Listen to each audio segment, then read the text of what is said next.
Welcome to the channel. Today, we delve into the baffling case of Michelle Whitaker, a story that reminds us how thin the line is between a tragic mystery and a shocking revelation. When 32-year-old Michelle Whitaker went missing in August 2002, her family called the police right away. The last place anyone had seen her was a truck stop in South Carolina. Her family spent the next 6 years searching for her, hoping for any sign that she might come home. Every day came with the same painful questions. Was she still alive? Had something happened to her? They tried to stay hopeful, but deep down, everyone feared the worst. And when the police finally uncovered new information years later, it only made those fears stronger. Michelle Laurel Whitaker was born on August 16, 1969.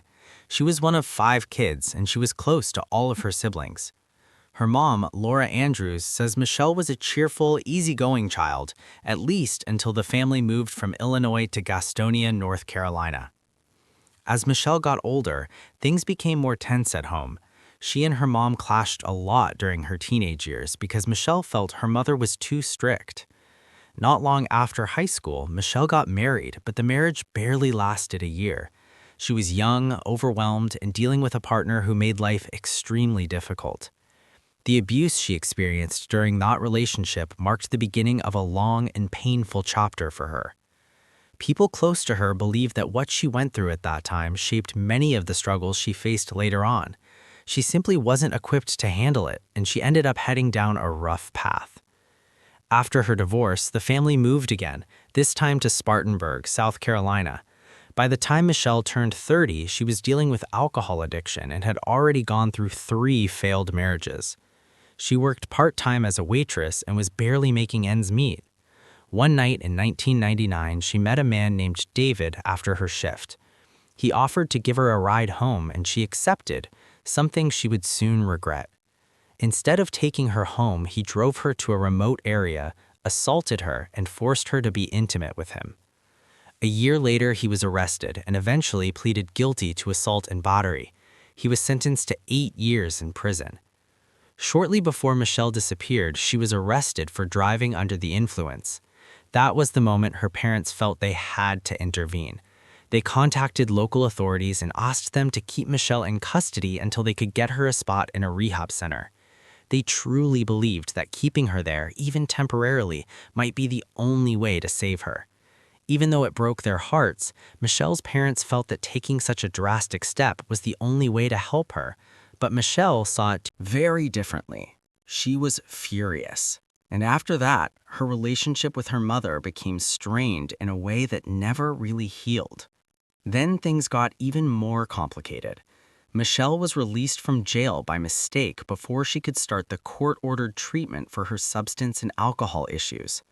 On August 5, 2002, she and her mother got into another heated argument, and Michelle stormed out of the house. 3 days later, the man she'd been staying with called Laura Andrews and said he couldn't find Michelle either. They had argued, and afterward, she simply didn't come back. That was the moment Laura realized her daughter was missing. She reached out to a friend who worked at the local police station and begged for help. But because officers knew Michelle's lifestyle and her history of disappearing for short stretches, they told Laura to wait a little longer, that Michelle would probably show up on her own. 2 weeks went by. She never did. On August 21, 2002, Laura finally filed an official missing person report. Once investigators started looking into Michelle's disappearance, they were able to figure out the last place someone had seen her, a truck stop. They learned this from a local resident named Doug. Doug told police he ran into Michelle by chance the night before she disappeared. He was out riding his motorcycle and stopped outside a bar where she happened to be sitting. They talked for a bit, and Michelle mentioned she'd had a fight with her boyfriend and had been kicked out of the house. The two ended up going to a bar together, then another one. Doug said they played a few rounds of pool, rode around on his motorcycle, and eventually went back to his place as the sun was coming up.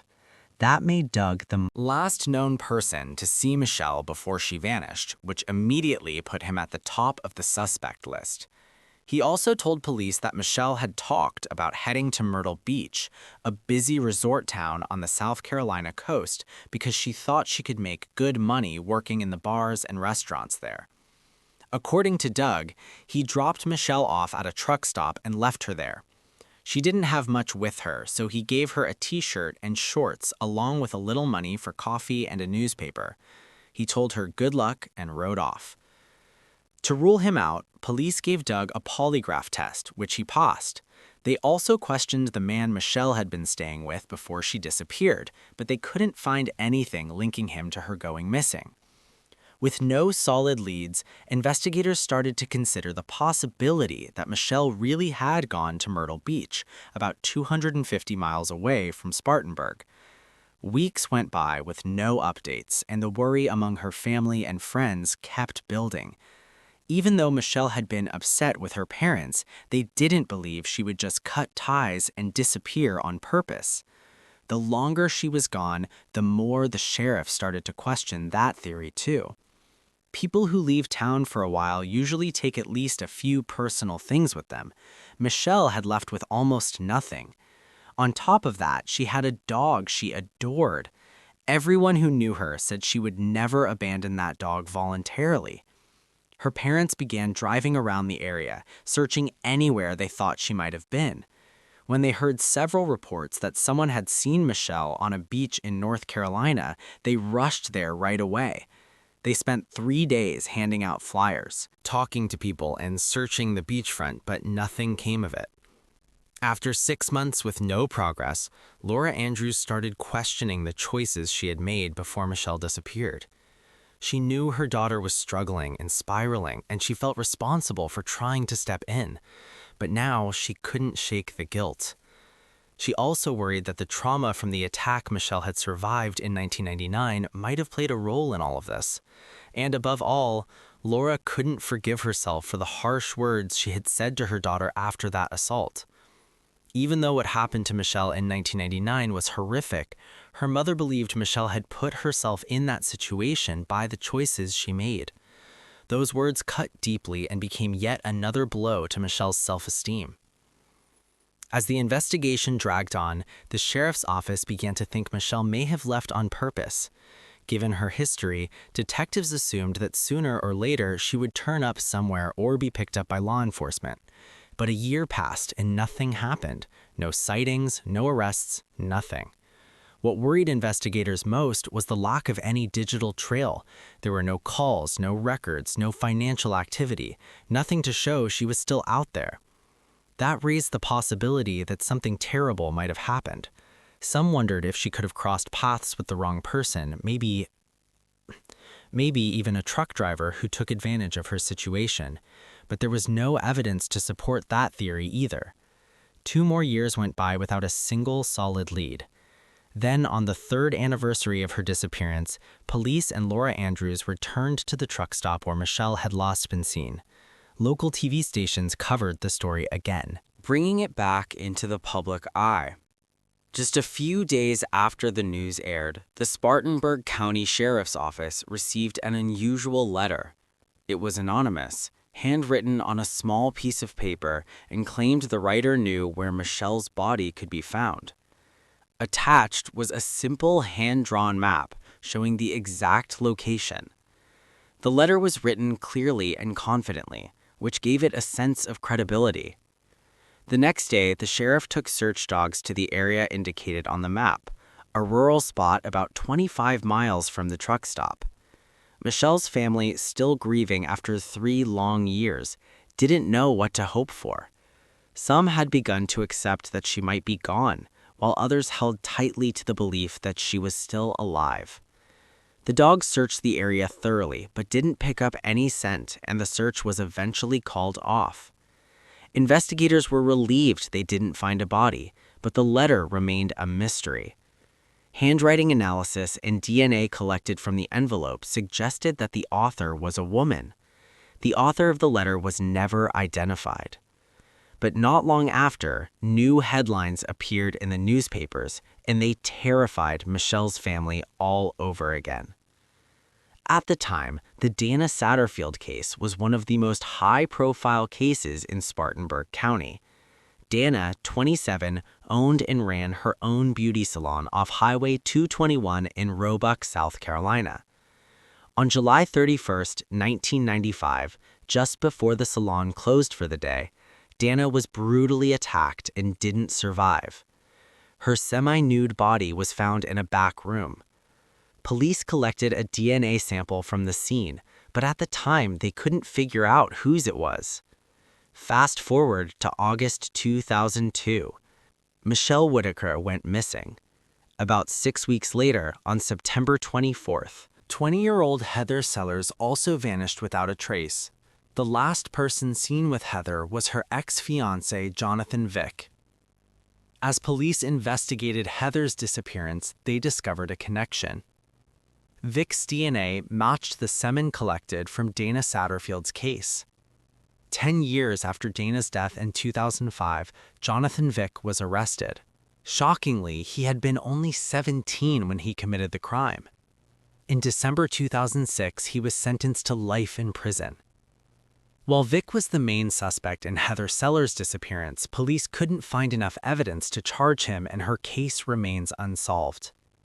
Michelle and Heather had disappeared just about 50 days apart. But there was another connection. Both had worked at Waffle House, knew each other, and had been seen with Jonathan Vick. When Vick was arrested in 2005, Michelle's family feared the worst, that she might have been another one of his victims. During questioning, Vick denied any involvement with either Michelle or Heather. Without evidence, the investigations into both cases went cold. In 2006, Michelle's parents moved to Rock Hill, South Carolina, about 65 miles from Spartanburg. The following year, the family gathered at their church for the 5th anniversary of Michelle's disappearance. Laura Andrews, Michelle's mother, refused to treat the gathering as a memorial service. She wasn't ready to accept that her daughter might be gone.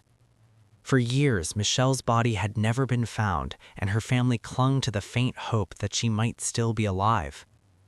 Another year passed, and the investigation into her disappearance was handed over to Detective William Gary. At that time, he was juggling a dozen unsolved cases, and Michelle's case was just one of them. Because so many years had gone by without any sign of her, her disappearance was considered a felony. Investigators had serious reason to believe that something terrible might have happened. As the 6th anniversary of her disappearance approached on August 4, 2008, Detective Gary got a call that would change everything. A woman claimed she knew where Michelle was and said she was alive. According to her, Michelle was living in Oregon. The woman had seen Michelle's case on an episode of Forensic Files and had also come across a website Laura, Michelle's mother, had created. She recognized Michelle as a woman who had been living with friends there for years. Naturally, the investigators were skeptical. Detective Gary asked the woman to send a photo. When he showed it to Detective Wood, who had handled the case earlier, he immediately recognized her. An Oregon State police officer was quickly sent to the address to confirm Michelle's identity. In an ironic twist, it happened on August 5, 2008, the exact day 6 years earlier when Michelle had argued with her mother and left home. That day, a detective called Laura Andrews with the news. Her daughter had been found alive. Laura couldn't quite process what she was hearing. It wasn't until she hung up the phone that the flood of questions hit her. Where is she? How is she? Where has she been all this time? Even with the good news, a family reunion wasn't possible right away. The police had to respect Michelle's privacy and couldn't reveal her exact location. She would have to reach out to her family herself. The detectives eventually told Michelle she needed to reach out to her family, if nothing else, just to ease their worries. So, the next evening, she finally called her mother. 2 weeks later, after spending more time at the Atlanta airport, Michelle and her family saw each other for the first time in years. She told them she was exhausted from the life she'd been living. After her argument with her mom, she convinced herself that everyone would be better off without her. When Doug dropped her off at the truck stop, her plan was to head to Myrtle Beach and find work. but she ended up hitching a ride that took her to Las Vegas, then California, and eventually Oregon. Michelle apologized to her family and to the police for all the time and effort spent searching for her. She explained that the entire 6 years she'd been gone, she'd used her real name and honestly hadn't believed anyone was looking for her. If you found this case fascinating, don't forget to like the video and subscribe to the channel. We post crime case videos every night. Until next time, stay safe, stay vigilant.